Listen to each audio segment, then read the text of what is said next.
Mathura bar association के पूर्व सचिव का अनिश्चितकालीन धरना हुआ समाप्त। मथुरा बार एसोसिएशन के पूर्व सचिव राजकुमार उपाध्याय ने समय पर चुनाव कराने और निलंबित अधिवक्ताओं को बहाल कराने की मांग को लेकर अनिश्चितकालीन धरना दिया जा रहा था, लेकिन बार एसोसिएशन के अध्यक्ष और सचिव ने एल्डर कमेटी का गठन करके पूर्व सचिव राजकुमार उपाध्याय की मांगों को मान लिया गया है और चौथे दिन धरना समाप्त कर दिया गया है। वहीं मथुरा बार एसोसिएशन के अध्यक्ष अजीत तेरिया ने कहा कि इनके द्वारा 3 मांगों को लेकर एक प्रार्थना पत्र दिया था, जिसमें एल्डर कमेटी का गठन किया गया और एल्डर कमेटी के साथ बैठक कर मांगों को निस्तारण किया गया। उन्होंने कहा कि समय पर चुनाव कराया जाएगा। मथुरा बार एसोसिएशन के पूर्व सचिव द्वारा मांगों को लेकर अनिश्चितकालीन धरना हुआ समाप्त।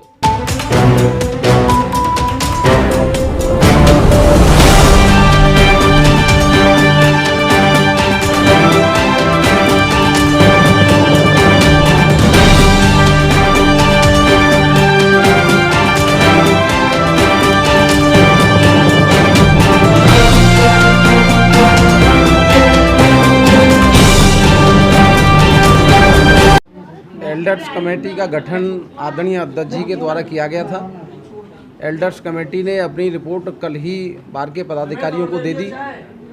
आज उस कमेटी की रिपोर्ट पर आज आपस में पदाधिकारियों के साथ एल्डर्स कमेटी के साथ मीटिंग और विचार विमर्श हुआ।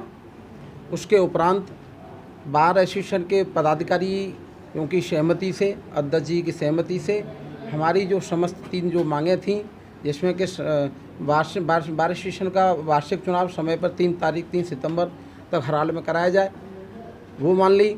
और जो बार के पदाधिकारियों के कार्यकाल के दौरान इनको नोटिस देकर निलंबन और निष्कासन किया गया, उनका निलंबन और निष्कासन प्रार्थना पत्र आने पर रद्द कर दिया जाएगा। तीसरा मांग, जो नियमित अधिवक्ता थे जिनकी कि मतलब किसी तरह से भूलवश या द्वेषवश फीस जमा नहीं हुई थी, उस प्रैक्टिशनर अधिवक्ताओं की उस फीस जमा करने के लिए बार एसोसिएशन के अध्यक्ष आदरणीय अध्यक्ष जी ने कहा है कि हम उनकी फ़ीस जमा करेंगे। ऐसी स्थिति में एल्डर्स कमेटी, जिसमें के 7 मेंबरान थे, आदरणीय श्री सुशील शर्मा जी, आदरणीय श्री महेश्वरनाथ चतुर्वेदी जी, आदरणीय श्री संतोष शर्मा जी, आदरणीय श्री जी अवधेश जी चौहान जी, आदरणीय इंद्र कुमार वशिष्ठ जी, आदरणीय आलोक सिंह जी आदि एल्डर्स कमेटी में जो 7 पूर्व बार के अध्यक्ष थे, उनके द्वारा और आदरणीय अध्यक्ष जी के द्वारा जूस पिला करके मांगों को मानते हुए आज धरना जो आमरण अनशन भूख हड़ताल चल रही थी, उसको अभी जस्ट समाप्त किया गया है। आज एक लेटर बार एसोसिएशन के सचिव महोदय के द्वारा अध्यक्ष महोदय के आदेश पर एल्डर कमेटी के लिए भेजा था। उस एल्डर कमेटी ने उस लेटर पे अपने सुझाव बार के अध्यक्ष आदरणीय अजीत तेरिया जी, सचिव साहब सत्येंद्र प्रहार जी को सुझाव दिए। उन सुझावों का संज्ञान लेने के बाद अध्यक्ष जी ने एल्डर कमेटी के साथ चर्चा करके जो बिंदुओं पर धरना चल रहा था, उन बिंदुओं को मांग लिया और उन्होंने कहा कि हमारा पहले से भी मत ये था कि चुनाव समय पर कराना है, हमें समय के ओवर नहीं जाना है। तो उन्होंने कह दिया जो वास्तविकता में प्रैक्टिशनर एडवोकेट है उनकी सदस्यता बहाल की जाएगी। जो लोग अनुशासनहीनता में गए उनके लेटरों पे विवेकपूर्ण विचार किया जाएगा। अगर उन्होंने वास्तव में अनुशासनहीनता की है तो अनुशासनहीन आदमी मथुरा बार में नहीं रहेगा, और अगर कोई क्षम्य योग्य बात है तो उसको क्षमा मानते हुए और उनकी भी बहाली की जाएगी। और चुनाव जो है 2 तारीख तक ये कराने के लिए अध्यक्ष जी ने कहा कि 2 तारीख तक हम चुनाव कराएंगे, और अगर 1% कोई एफिनवट होता है तो हम अपना चार्ज एल्डर कमेटी को दे देंगे। मतलब 2 सितंबर या 2 सितंबर। देखिए, कोई भी साथी अधिवक्ता अनशन पर बैठे ये अच्छी बात नहीं होती है। तो बात हुई और प्रकरण निस्तारित हो गया। मैंने एल्डर कमेटी को पत्र दिया था और आज उनकी रिपोर्ट प्राप्त हो गई।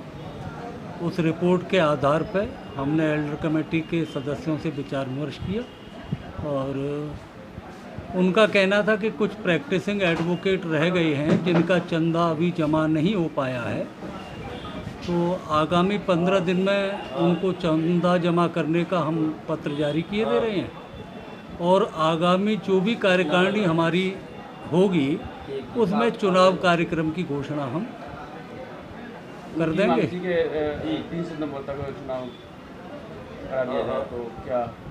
देखिए 3 सितंबर अभी तिथि पूर्ण नहीं हुई है। चुनाव की घोषणा का कार्यक्रम हमेशा कार्यकारिणी में होता है। दूसरा उनका एक बिंदु था कि निष्कासित सदस्यों की वापसी के संबंध में, इस पर सहमति हो गई है कि वो लोग प्रार्थना पत्र देंगे, तो कार्यकारिणी में ही उन पर सहानुभूतिपूर्वक विचार करते हुए उनका निस्तारण किया जाएगा। जहां अनुशासन से संबंधित मामलों में निष्कासन है वो हमेशा कार्यकारिणी या जनरल हाउस में तय हुए हैं। जो अभी निष्कासन हैं 2, 4, 5 जो भी हैं, उनका निस्तारण भी पूर्व प्रक्रिया के अनुसार जिस क्रम में होगा। अगर वो एज ए पदाधिकारी के द्वारा निष्कासित हैं तो कार्यकारिणी में हो जाएगा। जो कार्यकारिणी में निष्कासित हैं उनका जनरल हाउस से होता है। श्री विजयपाल सिंह तोमर के प्रकरण में भी ऐसा हुआ था। तो जो हमारे संविधान के मानक और मर्यादा हैं वो सब उसके हिसाब से होगा और कार्यकारिणी में हम इस चुनाव की घोषणा कार्यक्रम की कर देंगे। तो उनका आज धरना समाप्त करा दिया? हाँ, उनका धरना समाप्त हो गया है। कोई विवाद नहीं है, सभी के सहयोग से, और सभी प्रैक्टिसिंग एडवोकेट हैं। आपस में मतभेद हो सकते हैं, कोई मनभेद नहीं है, कोई आपस में वैमनस्यता नहीं है। और ये स्थिति भी इसलिए उत्पन्न हुई कि मैं लगभग 22-23 दिन के बाद आज कचहरी आया हूँ। संभवतः मैं कचहरी आ रहा होता तो जहाँ तक मैं समझता हूँ कि धरने पर बैठने की स्थिति किसी भी कीमत में नहीं आई होती। कचहरी से निरंतर अस्वस्थता के कारण न आने की दशा में ही ये परिस्थितियाँ उत्पन्न हुई, और अस्वस्थता में भी आज मैं इसीलिए आया, और वो परिस्थितियाँ सब समाप्त हो गई, भाईचारे से समाप्त हुई और राजकुमार जी का अनशन समाप्त हो गया।